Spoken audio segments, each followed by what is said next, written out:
जय माता दी। आप सभी को शारदीय नवरात्रि की हार्दिक शुभकामनाएं। आज की इस वीडियो में हम आपको सुनाएंगे नवरात्रि के दूसरे दिन सुने जाने वाली माता ब्रह्मचारिणी की संपूर्ण व्रत कथा, जो नव दुर्गा स्वरूप में माता का दूसरा स्वरूप है। नवरात्रि का दूसरा दिन इन्हीं माता को समर्पित है। दूसरे नवरात्रि में माता ब्रह्मचारिणी को प्रसन्न करने के लिए ही व्रत किया जाता है। साथ ही आप सुनेंगे माता ब्रह्मचारिणी की पूरी पूजा विधि।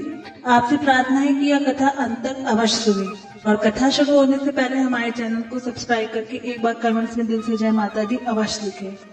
माता ब्रह्मचारिणी नवरात्रि के दूसरे दिन इस कथा को सुन रहे सभी भक्तों पर अपनी विशेष कृपा बरसाइए। तो आइए अब शुरू करते हैं नवरात्रि के दूसरे दिन पर नव दुर्गा के दूसरे स्वरूप माता ब्रह्मचारिणी की कथा। तो प्रेम से बोलिए श्री गणेशाय नमः। ओम जयंती मंगला काली भद्रकाली कपालिनी दुर्गा क्षमा शिवा दात्री स्वाहा सुधा नमोस्तुते। देवी ब्रह्मचारिणी माँ का यह स्वरूप तपस्विनी का है। ब्रह्मचारिणी का अर्थ होता है तप का आचरण करने वाली। इनका स्वरूप अत्यंत ही तेजम और भव्य है। माँ ब्रह्मचारिणी अपने दाहिने हाथ में जपमाला और बाएं हाथ में कमंडल धारण करती हैं और श्वेत वस्त्र पहनती हैं।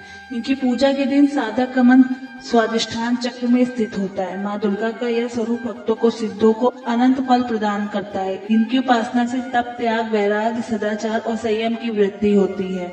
देवी ब्रह्मचारिणी की आराधना से अनंत फल की प्राप्ति एवं तप त्याग वैराग सदाचार संयम जैसे गुणों की वृद्धि होती है। जीवन के कठिन संघर्षों में भी व्यक्ति अपने कर्तव्यों से विचलित नहीं होता।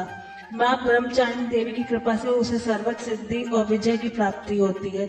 लालसाओं से मुक्ति के लिए माँ ब्रह्मचारिणी का ध्यान लगाना अच्छा होता है। माँ ब्रह्मचारिणी का पूजन करने से आलस, अहंकार, लोभ, असत, स्वार्थ व ईर्ष्या जैसी दुष्ट प्रवृत्तियां स्वतः ही दूर हो जाती हैं।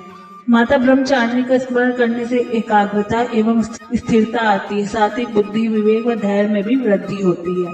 माता ब्रह्मचारिणी की कथा के अनुसार माँ ब्रह्मचारिणी ने अपने पूर्व जन्म में राजा हिमालय के घर में पुत्री के रूप में जन्म लिया था।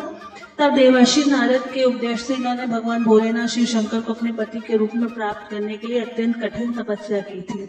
इस दुष्कर तपस्या के कारण इन्हें तपस्चारिणी अर्थात ब्रह्मचारिणी नाम से अभिहित किया गया। कथा के अनुसार 1000 वर्षों तक माँ ब्रह्मचारिणी ने केवल फल मूल खाकर व्यतीत किए और 100 वर्षों तक केवल शाक पर निर्वाह किया। कुछ दिनों तक कठिन उपवास रखते हुए देवी ने खुले आकाश के नीचे वर्षा और धूप के भयानक कष्ट भी सहे। कई हजार वर्षों की इस कठिन तपस्या के कारण ब्रह्मचारिणी देवी का शरीर एकदम क्षीण हो उठा। उनकी यह दशा देखकर उनकी माता मैना देवी अत्यंत ही दुखी हुई और उन्होंने इस कठिन तपस्या विरक्त करने के लिए आवाज दी कि उमा। तब से देवी ब्रह्मचारिणी का एक नाम उमा भी पड़ा। उनकी तपस्या से तीनों लोकों में हाहाकार मच गया। देवता, ऋषि, सिद्धगण सभी देवी ब्रह्मचारिणी की इस तपस्या को अभूतपूर्व कृत बताते हुए उनकी सराहना करने लगे। अतः अंत में पिता माँ ब्रह्मा जी ने आकाशवाणी के द्वारा उन्हें संबोधित करते हुए प्रसन्न स्वर में कहा कि हे देवी ब्रह्मचारिणी, हे महामहे, आज तक किसी ने भी ऐसी कठोर तपस्या नहीं की जैसे कि तुमने भगवान श्री शंकर को पति के रूप में प्राप्त करने के लिए की है।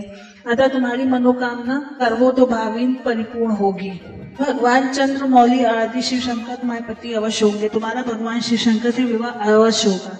तुम उनके सुहागन बनोगे। अब तुम तपस्या से विरत होकर अपने घर हिमालय पर वापस लौट जाओ और शीघ्र ही तुम्हारे पिता तुम्हें बुलाने आ रहे हैं। इसके बाद माता ब्रह्मचारिणी घर लौट आई और कुछ दिनों बाद ब्रह्मा के लेख के अनुसार उनका विवाह महादेव शिव शंकर के साथ तय हो गया था।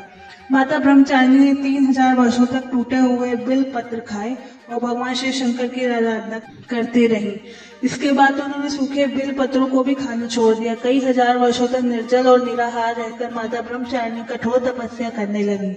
माता ने पत्तों को खाना भी छोड़ दिया था, इसलिए माता ब्रह्मचारिणी का एक नाम अपर्णा भी पड़ गया था। माता ब्रह्मचारिणी की कथा का सार यह है कि जीवन के कठिन संघर्षों में भी मनुष्य को अपने मन को विचलित नहीं होने देना चाहिए। माँ ब्रह्मचारिणी देवी की कृपा से सर्व सिद्धियों की प्राप्ति होती है। दुर्गा पूजा के दूसरे दिन इसलिए आवश्यक रूप से देवी ब्रह्मचारिणी की पूजा उपासना करके उन्हें प्रसन्न किया जाता है। आइए अब सुनते हैं नवरात्रि के दूसरे दिन पर माता के दूसरे स्वरूप माता ब्रह्मचारिणी की संपूर्ण पूजा विधि। रात्रि के दूसरे दिन माँ ब्रह्मचारिणी का पूजन करने के लिए सुबह जल्दी उठकर स्नान कर लें। फिर पूजा के स्थान पर गंगा जल डालकर उसकी शुद्धि कर लें। घर के मंदिर में माता ब्रह्मचारिणी के समक्ष दीपक प्रज्वलित करें। अब माता का गंगा जल से अभिषेक करें। माँ को अर्घ्य दें। इसके बाद माता रानी को अक्षत, सिंदूर और लाल पुष्प अर्पित करें। फिर प्रसाद के रूप में माता रानी को फल मिठाई चढ़ाएं। धूप और दीपक जलाकर दुर्गा चालीसा का पाठ करें और फिर माता ब्रह्मचारिणी की आरती करें। सारी पूजा संपन्न होने के बाद माता रानी को भोग लगाएं और पूजा के दौरान आपसे जाने में जो गलतियां हुई हैं उनके लिए माता रानी से क्षमा मांगे। माता रानी को गुड़हल और कमल के फूल अवश्य चढ़ाएं, क्योंकि यह माता ब्रह्मचारिणी के सबसे प्रिय पुष्प है। इसलिए इनकी पूजा के दौरान इन्हीं फूलों को देवी माँ के चरणों में अर्पित करें, क्योंकि माँ को चीनी और मिश्री काफी पसंद है। इसलिए माँ ब्रह्मचारिणी को भोग में चीनी, मिश्री और पंचामृत का भोग लगाना सबसे ज्यादा शुभ और लाभदायक माना गया है।